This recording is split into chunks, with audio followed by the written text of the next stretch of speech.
Welcome to our Illinois Issues Forum series. We are seeking solutions as we approach election 2018. The series produced by NPR Illinois and supported by AARP. I'm Sean Crawford, NPR Illinois News Director. We are in Naperville tonight at the Wentz Science Center on the campus of North Central College. This is the second of our forums for this year, and we're glad those of you here could attend, and also welcome to those who are listening through the radio and also on social media. We're traveling across Illinois to hear how voters, people just like yourselves, feel about the various issues facing the state. And tonight we're focused on economic development and infrastructure, although we will hear some other questions, I'm sure, as well. We look forward to hearing your questions and comments, and our panel will be weighing in. And after we finish the broadcast, if your question has not been asked or answered, either way, feel free to come up and talk to the panel. They'll stick around for a bit to chat with you. Let me introduce our panel, and as I introduce each one of you, I'd like for you to take just a moment to give your view on how the state of Illinois is doing when it comes to attracting and keeping businesses here. First up, I'm going to start right in the middle here. That's the way my notes read. Dr. Stephen Maynard Caliendo is Dean of the College of Arts and Sciences and Professor of Political Science at North Central College. He's co-founder and co-director of the Project on Race in Political Communication, and you've likely seen him providing some political commentary on CBS 2 Chicago. And Dr. Caliendo, if you could weigh in on your thoughts on economic development, how is the state doing? Well, there's a lot of work to be done, that's for sure, but it's an attractive place to be in a lot of ways, not just in this part of the state, but downstate as well. A lot of hardworking folks and a lot of tradition. There is, I'm not an economist, I'm a political scientist, and so I look at it through a particular lens. But I will tell you that what happens in neighboring states does matter to what happens in Illinois, and certainly the state lawmakers need to be attentive to that, while at the same time holding true to the values that we find are important and making sure to fund the things that Illinois taxpayers are interested in. So I'm really anxious to hear, interested to hear the comments and thoughts of the folks who are assembled here today, as well as the other stops on this tour throughout. Okay, thank you. Also next up, we have Judith Broadhead. She's also from North Central College, and she also serves in a number of municipal positions in Naperville, including the chairman of the City of Naperville Plan Commission and the Zoning Board of Appeals. In 2013, she was elected to her second term as a councilwoman for the City of Naperville. She's also a member of the Downtown Advisory Commission, the Legislative Committee of the DuPage Mayors and Managers Conference, and the Naperville Development Partnership. And Judith, I will throw that same question to you. How are we doing as a state? Well, first I'll say some of those are former positions. I'm not doing all of those things at the same time anymore. Well, it's certainly doing better than it was a couple of years ago. I would say the 2-year budget impasse was extremely difficult. I was elected in 2009. So as soon as I was elected, the city was faced with the recession, and we have made it through that, and we had to do a lot of difficult things during that period.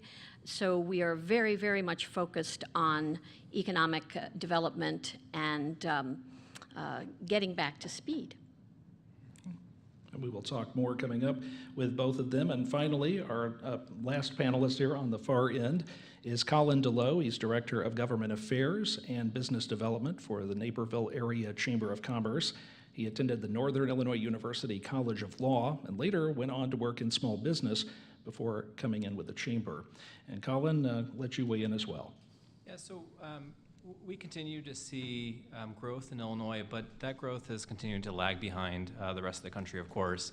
Most importantly, though, here in Naperville, we continue to see a strong economy, and we're very excited to see that continue to grow. We continue to be a leader here in healthcare, education, financial services, business consulting, and we're very excited to continue to grow that here in Naperville.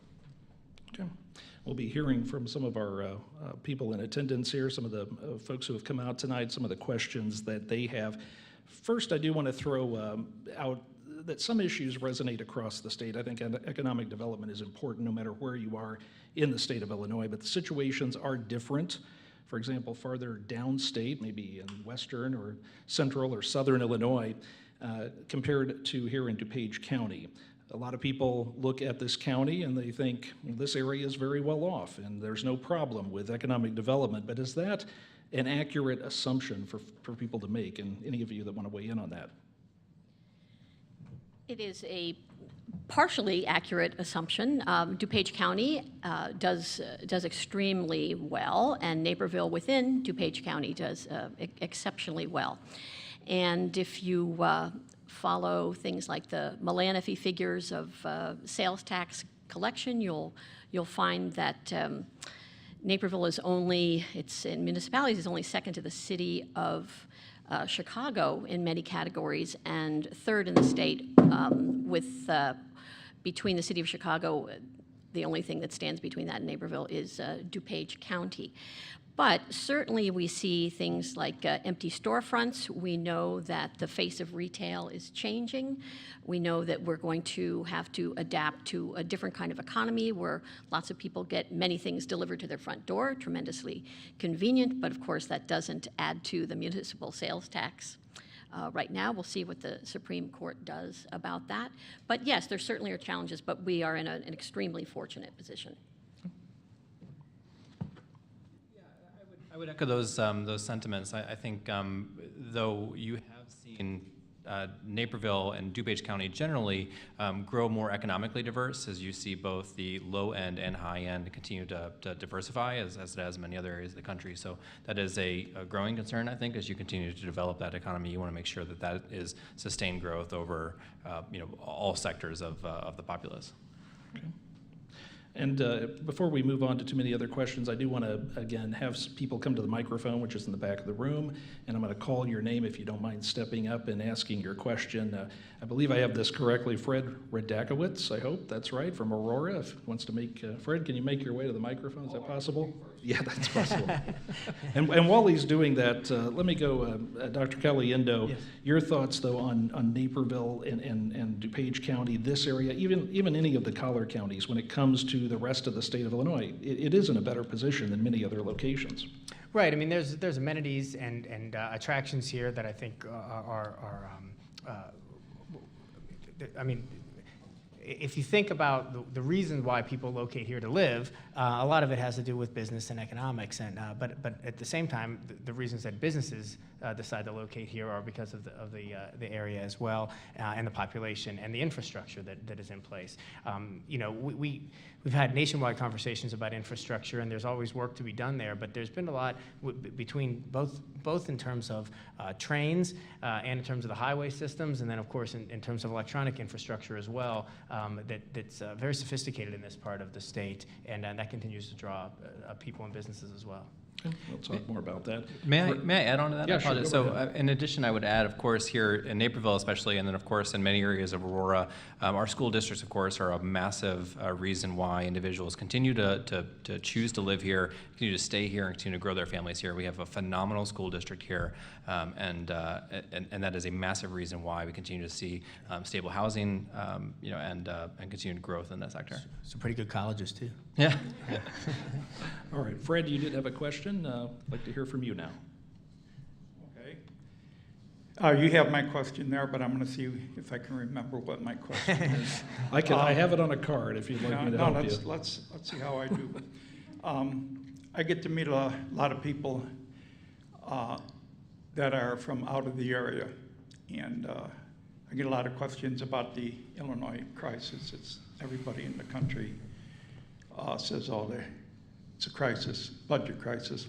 And so I do my best to answer them off the top of my head. So I'm going to tell you what I tell them, and you tell me where I'm wrong or where I'm right.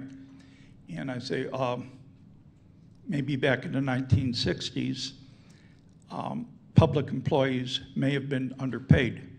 So to kick the can down the road, maybe we say, okay, let's give you really nice pensions.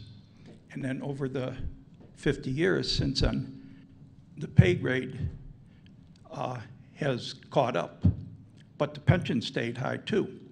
So that could be a root of the crisis. That's what I tell them. Okay. There's no doubt that the pension issue is one that the state is trying to grapple with. Anybody would like to weigh in on that? Yeah, I mean, I think that's one of the most pressing issues economically that the state's facing is the pension crisis, and of course, it's not an easy solution because there's political loggerheads about the way that we go about facing it. I think you used the metaphor "kick the can down the road." I can't think of a more appropriate one than that. Whether it was to supplant less than ideal wages with higher pensions as far back as the 60s, or dealing in the 1990s and 2000s about recognizing that there was going to be a crisis, but yet not moving toward a fix. In both of those cases, "kick the can down the road" is a really good metaphor. That answer? Okay. Yeah, and I would jump in as well. I mean, I completely agree. I think that is the largest issue facing the state of Illinois is our unfunded pension liability. It is a massive debt. We have approximately 1/4 of the United States' population here in Illinois, and that's declining. And we hold approximately 1/10. 10% of the unfunded pension liability in the state. It is outsized to the population, and it is growing. And I agree with you. I think that is the largest, and it's an extremely serious concern for growth, sustained growth going forward. And One more, and I also tell them. Oh, am I on? Go ahead. Okay. What I tell them also is it was a crisis 50 years in the making, and I don't think you're going to solve it in 1 or 2 years. Thank you. Judith, you wanted to weigh Well, in? I have a little bit of a counter narrative. We hear an awful lot about people leaving Illinois. It's certainly true, but people are not leaving Naperville. The population is growing. It's still an attractive place to come. If you are familiar with millennials who are perhaps looking for some city life after they graduate from college, it is Chicago, for instance, if they want to live there, is a much more affordable place than New York City or Los Angeles or San Francisco. And it's why it's one of the reasons it still attracts that age group. So people are leaving the state, but I think it is not as easy as they are leaving the state, say, because their property taxes are high. I think there are different kinds of people leave for different sorts of reasons, but we do see we're never going to have that kind of double-digit growth that we had in Naperville for more than a decade. Maybe we had it for 20 years or more, say in the 80s and 90s, and we're almost built out, so we would have to do something very different if we had a lot of population added. But we don't, or I don't share that same narrative when it comes to DuPage County or to this area. You mentioned property taxes. I don't know anybody who thinks that they pay too little in property taxes. So that is an issue for people. They may not move out of state, but they're not happy. They're not happy, but it's often sort of considered this is why everyone's leaving. And I think there are multiple reasons, but I'd take up too much time if I did that right now. Dr. Caliendo, do you think that people are leaving, people are leaving the state of Illinois because of the way government operates? Is that a reason? I hear a lot of people fed up with it. Is that the reason? I can't imagine it's not some contributing factor, but it's going to be one of many, and it's not going to be, it's not that I love my job, I love my neighborhood, I love my school, but man, Madigan's really making me mad, so I'm going to move to Wisconsin. It typically doesn't work that way, right? But if because there's dysfunction in the state, and then it results in budget crises, which make the environment more difficult to operate, or that the schools become less strong, or there's concerns about those, then other places look more attractive. So I think to isolate it to one variable or another would not be wise. But I think that there's relationships that are complicated that are very much pinned to the frustration that people have about the way government's operating in this state. And Colin, before you answer, if you want to weigh in on that, Shannon Brown of Naperville, if you could make your way to the microphone, we had a question from you. Go right ahead. Yeah, no, I agree. I don't think you could point to property taxes as the exclusive reason why the state is declining in population, but there is no doubt that the dysfunction in government, that the total cost of living in the state of Illinois and in the local region, that the total debt burden on each Illinois citizen are large reasons why individuals choose to continue to look forward, whether they're going to continue to grow their family here or elsewhere. WGN had a great article recently, interviewing individuals in the last 2 days, interviewing individuals that had chosen to relocate to a lower cost of living in Nashville and larger houses, less cost of living, a stronger confidence in government and its ability to deal with the the ability to fund the state. Those are all factors, and individuals make individual choices, but there is no doubt that the total the budget crisis and the cost of living and the dysfunction in government is the total tax burden that we pay. There's no doubt that that is affecting individuals' decisions. Okay. Shannon in the back of the room has a question. I would like to hear specific, realistic solutions or proposals for solving the budget crisis that includes this monster unfunded pension liability. Okay. I know there are some different ideas that are out there. Who wants to take that? I wish I had that. I wish I had that answer. I'd be famous. But I agree. I think that what you just expressed, though, is consistent to some of the things that I'm hearing as well. And that it's not enough to just say, well, there's disagreements about this, or not enough to just say, well, because there's political gridlock, we're not going to be able to get anything done.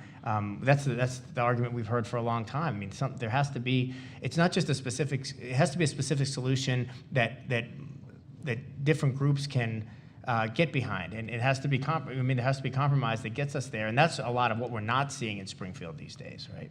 That's problematic.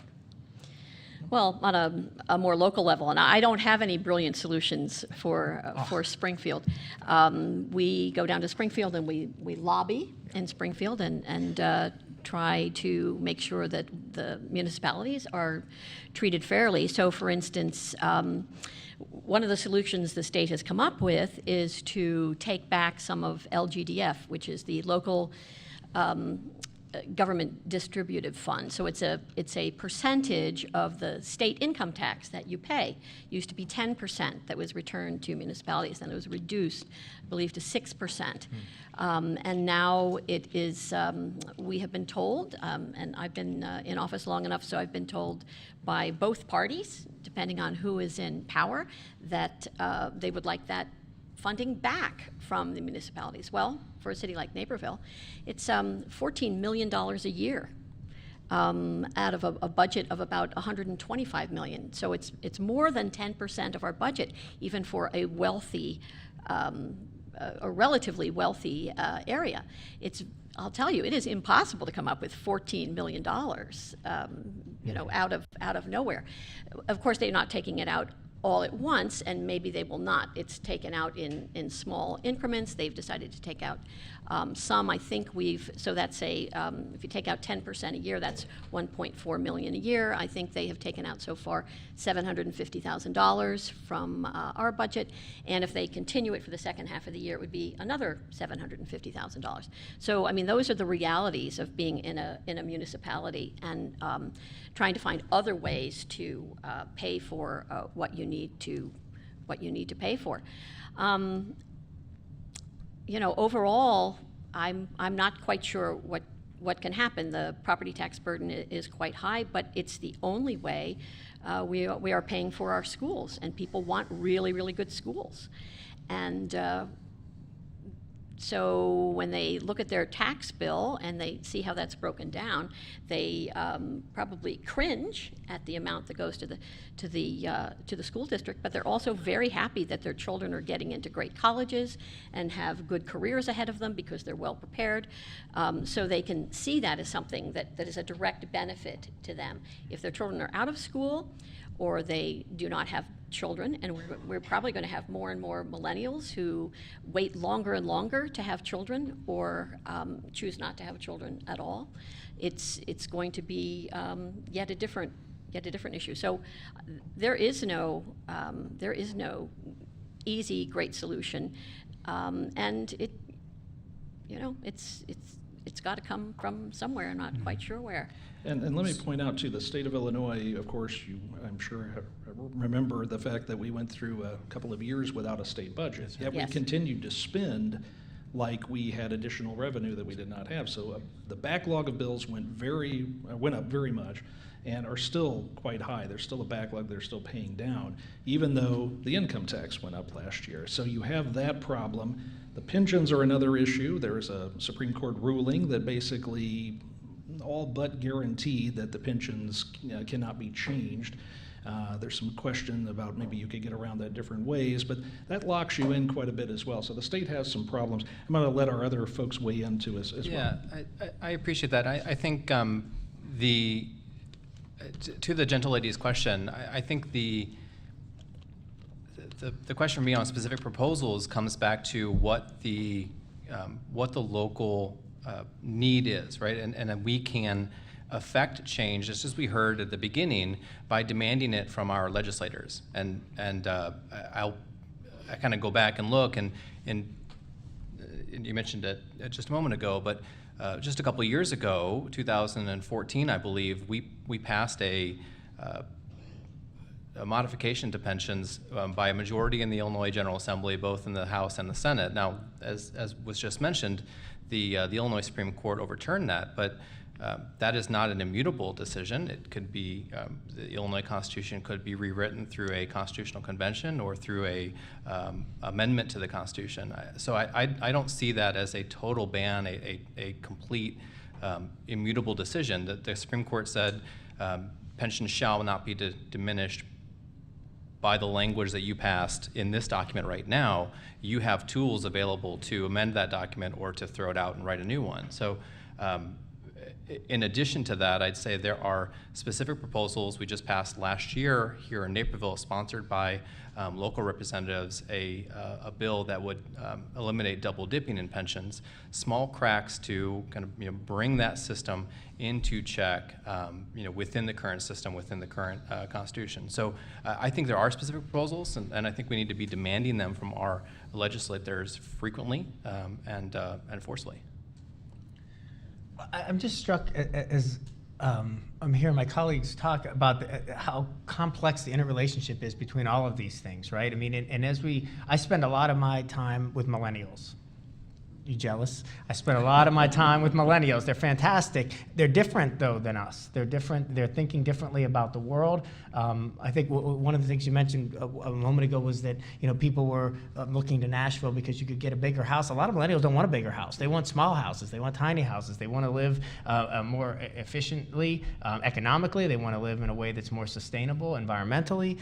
They want to live in areas that are more densely concentrated than my generation did. And so I'm wondering if, and then if they are waiting, as Judy pointed out, to have children a little bit later into their careers, then maybe they're in an economic position to send their kids to private schools instead of relying on public schools. And right, I mean, so many of these interrelated choices are moving at the same time, and so it's difficult for lawmakers, most of whom are not of that mindset. They're not millennials. They're thinking about the way we perceive the world through our own lenses, and they're constantly maybe at least a step, maybe a step and a half behind a lot of where the future is going to be. And I don't know how to solve that other than to have more events like this, where there's opportunities to listen, opportunities. I mean, when I made the point just a moment ago about the house size, almost everybody that looked under the age of 30 in this room was nodding their head, right? I mean, it's an interesting thing, but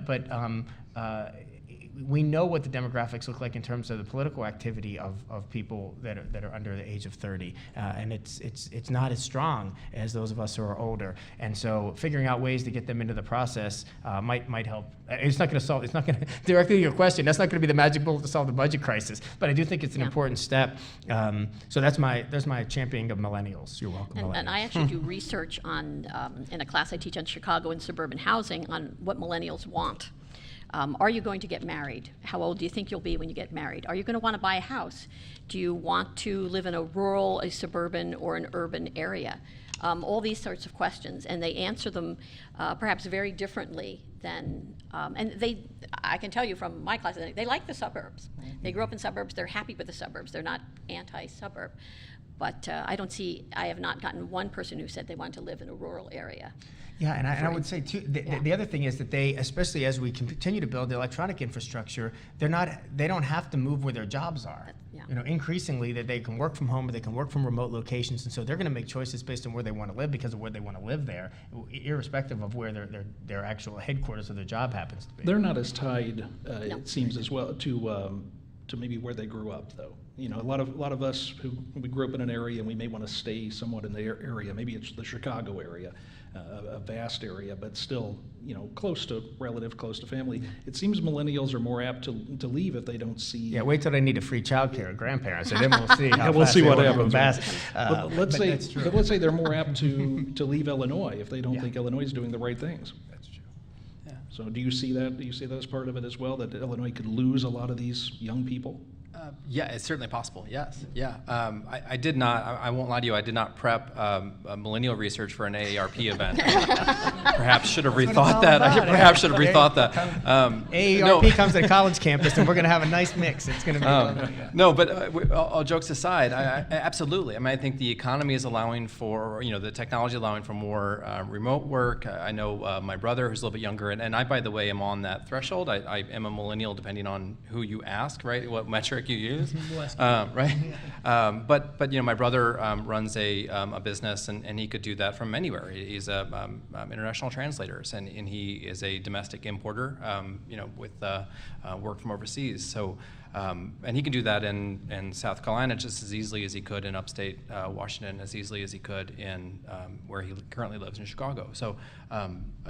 Yes, absolutely. That there's no doubt that there is a concern, and you look at the growth in competition between you know, regional cities, and I think Chicago is a fantastic city, and I hope that it continues to thrive. But we're in a competition, as we should be, with global cities, both, you know, domestically and then internationally. And we mentioned economic development. Well, not keeping millennials here. They, of course, want young people who are trained in certain technical fields. You don't keep those people here, you're not going to attract business or keep business. We make specific efforts to attract millennials or to keep millennials or to re-attract them if they would, you know, like to, say, go to a city for a couple of years and then move back to the suburbs. And so I think some of our economic development, recent economic development reflects that. We had, and you'll hear developers talk about what they try to take advantage of now are things like rivers and railroads. So we had a lot of development at Water Street, and a little bit higher, a couple of stories higher than we were accustomed to. And now we're looking at Fifth Avenue area, which has been asphalt parking lots for a long time, most of them owned by the city, and thinking about what kind of mix might go there. And of course, you know, there's a lot of angst about what it should be, how tall it should be, should there be housing in the mix, how much retail, what can we do to make it more walkable, more attractive. In some ways, seniors and millennials are looking for the same kind of housing. They are paring down, they're getting rid of stuff. And they are also, retirees are portable as well. You know, they might have a 401k or a pension and Social Security, some combination of that. If they are able, if they own and are able to sell a house and recognize some profit from that and invest that and use that to pay rent or to buy, you know, something different, another place, part of the country, they can do that. I can't imagine my grandparents retiring in the 50s saying, "Oh yeah, I'm gonna move to a different part of the country." It just wouldn't have occurred to them. But I think you know, retirees have been thinking about where they want to retire as not necessarily being the same place as they have worked all those years. It's really the job that ties you to an area. Before we move on, let me just call Richard Tatera of Naperville. Richard Tatera, if you could step to the microphone. We'll continue on. Yeah, let me just add, I think I'm on this, and I, you know, we know where the demographic shifts are in the United States, and they're to the sunny places, right? And we know that. But I think what also I've noticed is that retirees, because millennials are not so wedded to any particular place, they move around, then retirees are moving closer to their grandchildren, and they'll also move around and make choices about where they want to retire based on where their grandchildren would be. So where in the past, as you said, kids would want to stay close to family. Family's going to where the kids go, and sometimes that's because of jobs, and sometimes because of other choices that they're making in terms of where they want to live. Partners, families, right? I mean, there's a lot of questions that come into play. Colin, did you want to weigh in on that? Yeah, I mean, yes, that has been my life experience as well. Yeah, I think we are more mobile than we were 50 years ago, and I think that trend is going to continue. There's no doubt about it. Okay. Richard, in the back of the room. Great, thank you. I want to make a comment and then pose my question. First comment, I've lived in the Lisle-Naperville area for 40 years, moving here from central Illinois. And I have a number of friends who I graduated high school with who went to work for the state and have loyally worked for the state their entire careers and are now in a position to retire. And I believe those people deserve the pensions that they were promised. So altering the pensions for those people would be, in my mind, a very egregious thing.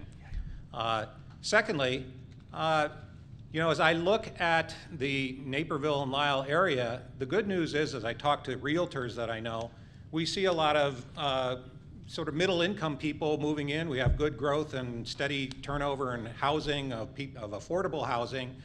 But we see at the high end, of which we have a number of high-end homes here in this community, we don't see the turnover occurring quite as, or the sale or purchasing of those homes quite as quickly. And one realtor explained that to me saying, well, we don't have a lot of businesses moving into the area, and it's the senior executives of the businesses that come to the state that end up buying these higher end homes. Therefore, they sit empty for years, in a couple of cases that I pass by almost every day. And so attracting business to Illinois, I believe, is still a real challenge for us. So in the context of that, and given the depth of our economic crisis and what it's going to take to really bring us out of this, growing business certainly is one way to try and grow ourselves out of this crisis by bringing more business in and therefore more tax revenues. That would be a great thing. But we have to compare that to the other opportunities we have for solving our economic problems, including cutting spending in a variety of programs, potentially important social programs, or raising taxes, which for this AARP crowd and folks that are in retirement like I am, the talk of starting to tax pension income in the state of Illinois, which currently is not taxed, is certainly something that is being tossed about a bit, even perhaps progressively, but is being tossed about. Or are there other things? I guess what I would like to ask the panel is, if you look at these ways to bring us up out of this economic crisis, growing business, cutting spending, raising taxes, perhaps one other thing that I haven't thought of that you might think of, which do you think is the most likely ones that we should focus on to really make things happen over the next 5 years to get us out of this crisis? So perhaps, Mr. Caliendo, you're a political scientist and study this, if we could start with you. Yeah, well, you're going to get a political science answer, man, and that's probably not the one you want. But I think the cop-out, which is probably the correct answer, is there's got to be some combination of all of those things. It's not going to be one thing or the other, and what depends on is the proportion of each of those things, because there's a ripple effect, right? I mean, so if we go the route of cutting services, that may make our communities less safe, and may make our communities less stable, which might make them less desirable to live in, which could affect housing prices, which can affect tax revenues, right? I mean, so there's a ripple effect no matter which of these things we do. It's not as easy as saying liberals want to raise taxes on wealthy people and conservatives want to cut social programs. It's not. I mean, that's a good heuristic. It's a good shortcut that we can use to sort of understand the political motivations. But sophisticated folks understand that there's going to be an effect on any of those things that we do. So finding the right balance, finding the right combination is the trick. I think well-meaning people, and I know this because of, we're sitting at North Central College, and I'm the Dean of Arts and Sciences, and I work with faculty all the time. We have significant problems that we address, and we sit in rooms together and we disagree with each other and we work them out, but we don't have political divisions that inform that. We don't have constituencies that are going to punish us at the ballot box if we don't make the right decisions, right? So the pressures are very different. If we could just get smart people in a room, well-meaning smart people in a room, and sit them around a table, I'm confident that we can work out plans. But it's not that simple in a democracy, right? Because we have a lot of cross pressures that come into play as well. Yeah, I would echo that. I mean, I completely agree that you're not going to see one solution that's totally going to solve that crisis, exclusively.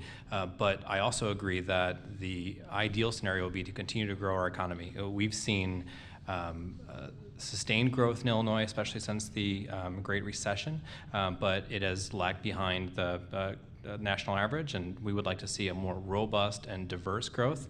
That said, in Naperville, we continue, that's statewide, but in Naperville, we continue to see really fantastic growth, and listed some of the employers and some of the industry leaders that we have locally, and I can tell you we are working hard to continue to grow our local economy, both from a grassroots efforts and from advocacy for policies that will continue to do that. So I firmly believe that that is the best answer, that growing our economy has the least pain. It's the most benefit for all of us.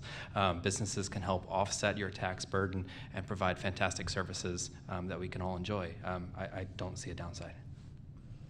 So there's a textbook that I've used several times called Boom Burbs, and it's about large suburbs all over the country. The only one in the Midwest was Naperville, which had, as I referred to earlier, more than a decade of double-digit growth.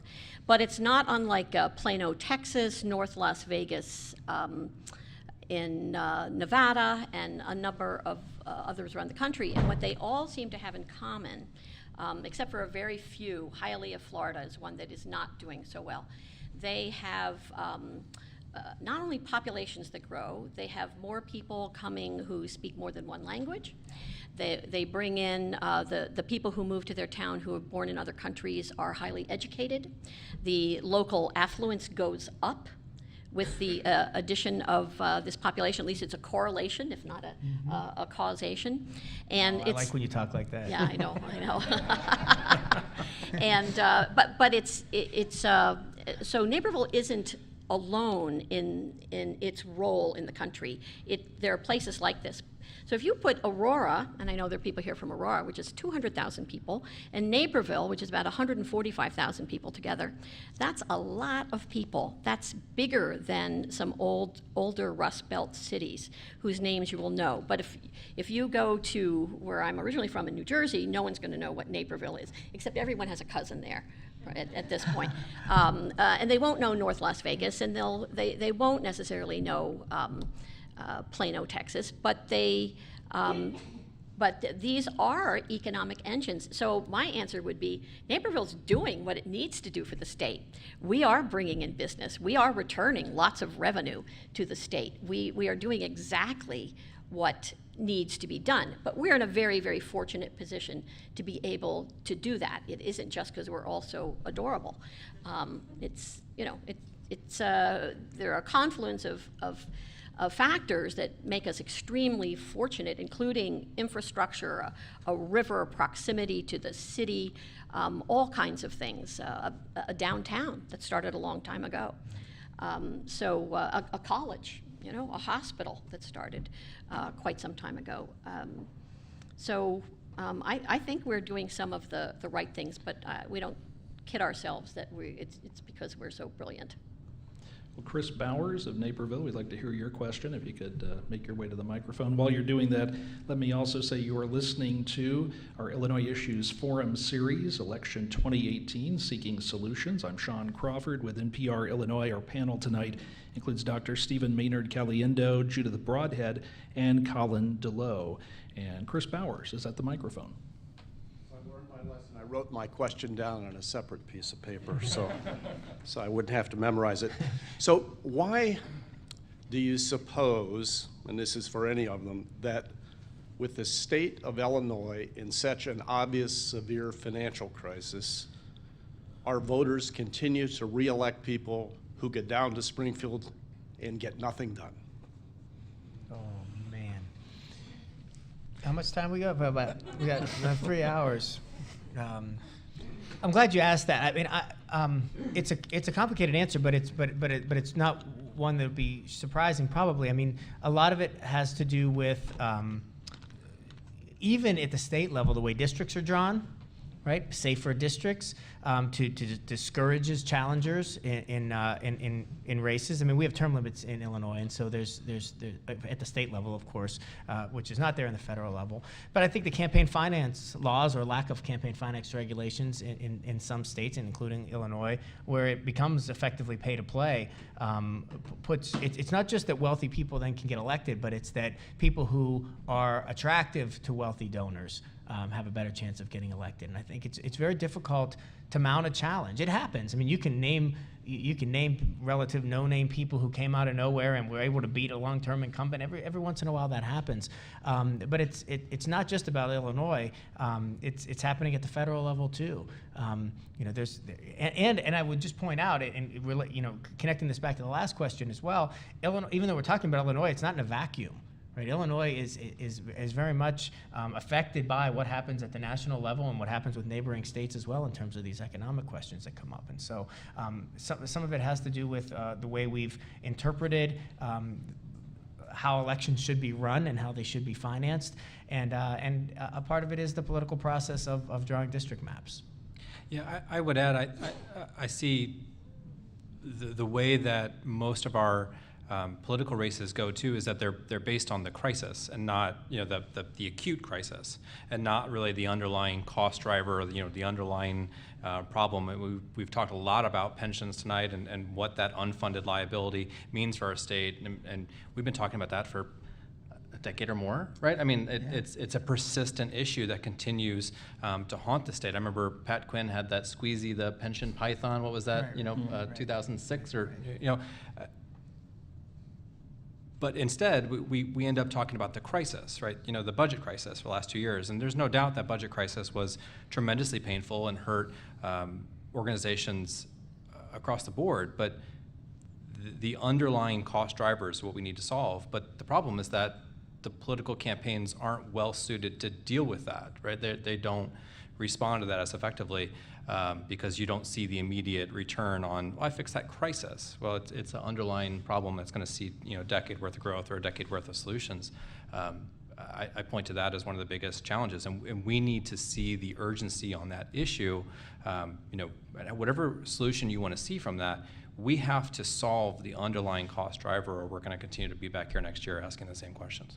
And Judith, I'll let you weigh in on that, but let me just add on the pension issue. I can point you to many state employees who would say the problem is that the state did not contribute what was promised. Yep. We put our money in, the state did not. Absolutely, yeah. You look at that as well as, we raided the kitty, and both political parties did it, right? There were a financial crisis that significantly reduced the return on investment. Absolutely, you can point to a number of different factors. I completely agree, and yet it's been a decade and a half, 2 decades, and we're still talking about the same issue.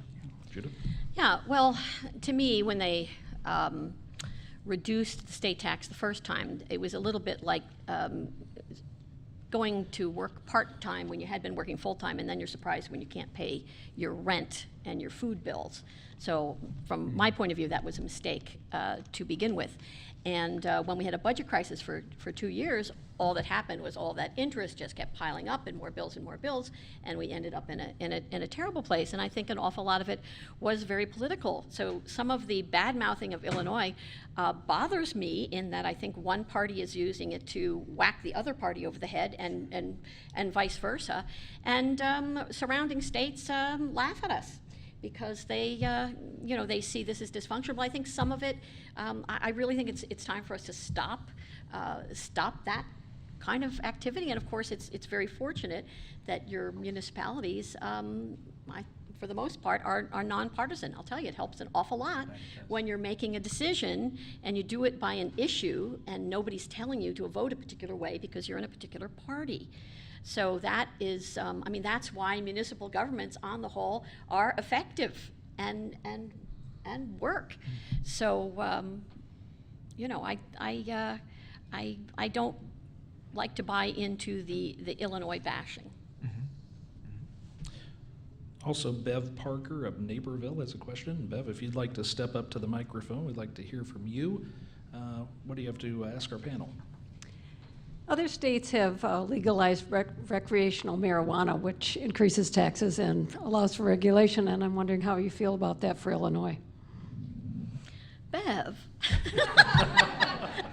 Bev, I've known you for a long time. I didn't know that would be the question you would ask. I will say real quick on this that we actually did a story in NPR Illinois looking at the numbers, and the numbers, they may be $500 million.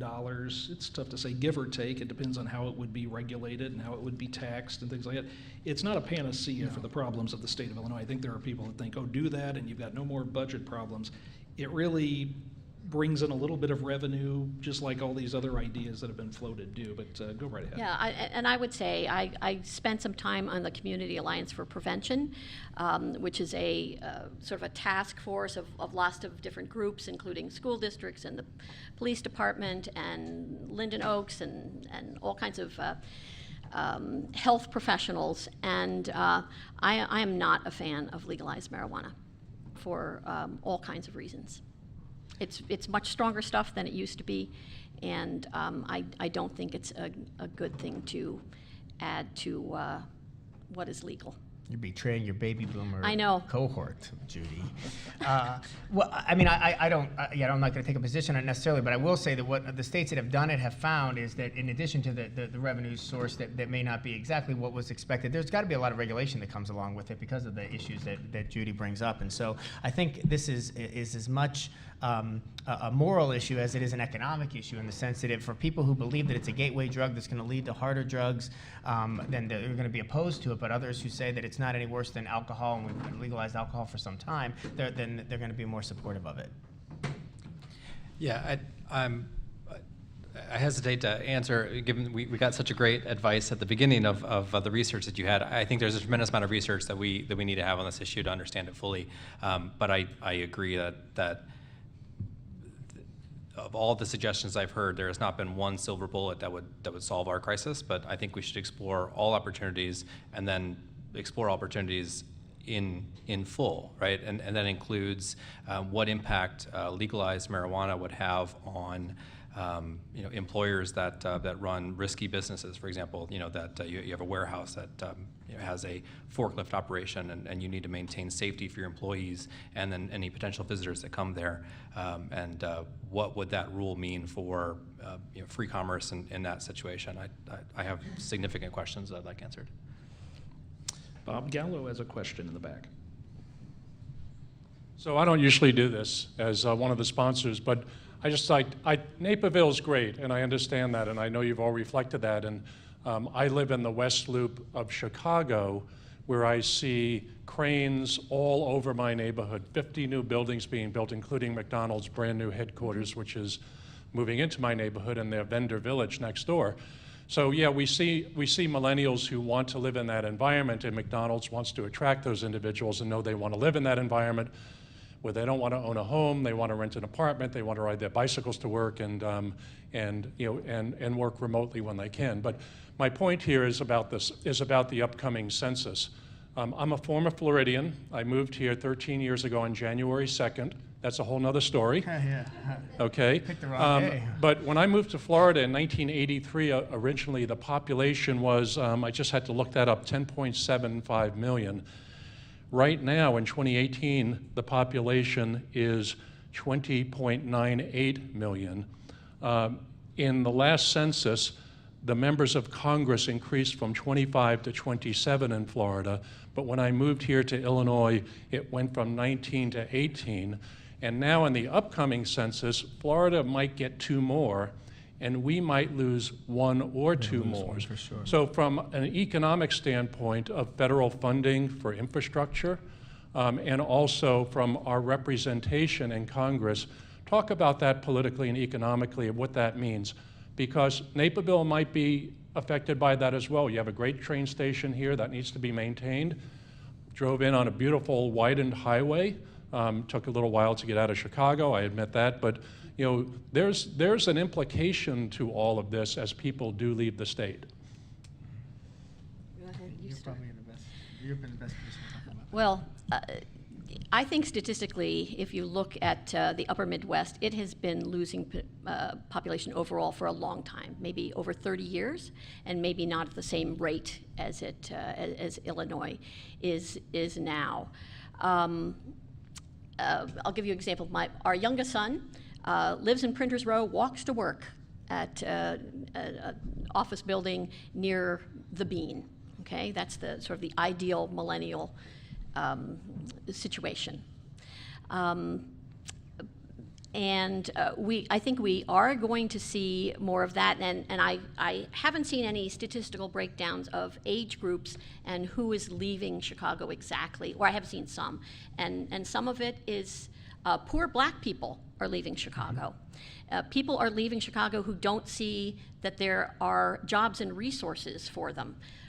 So it is not, it is not just people who have lots of choices, but they see that there would be more opportunity in other places, including the South, a place that would have been extremely unattractive to them, say 20 or 30 years ago. So the opportunities that exist in the South are greater for some populations now, when that was a terrible place to live if you were poor and black 40 years ago. So, I mean, that's a good thing on the whole. It's a wider range of opportunities for people that didn't exist before. I don't know. I think we're going to have to get really fine-grained with some of this data before we understand exactly how it's working. Yeah, I live in Printers Row as well, and I'm seeing all through the South Loop, it looks like the West Loop, right? There's the development everywhere, and there's a lot of younger people, and the schools in those neighborhoods, the neighborhood schools are strong in those neighborhoods too, and so you have people sticking around a little bit longer.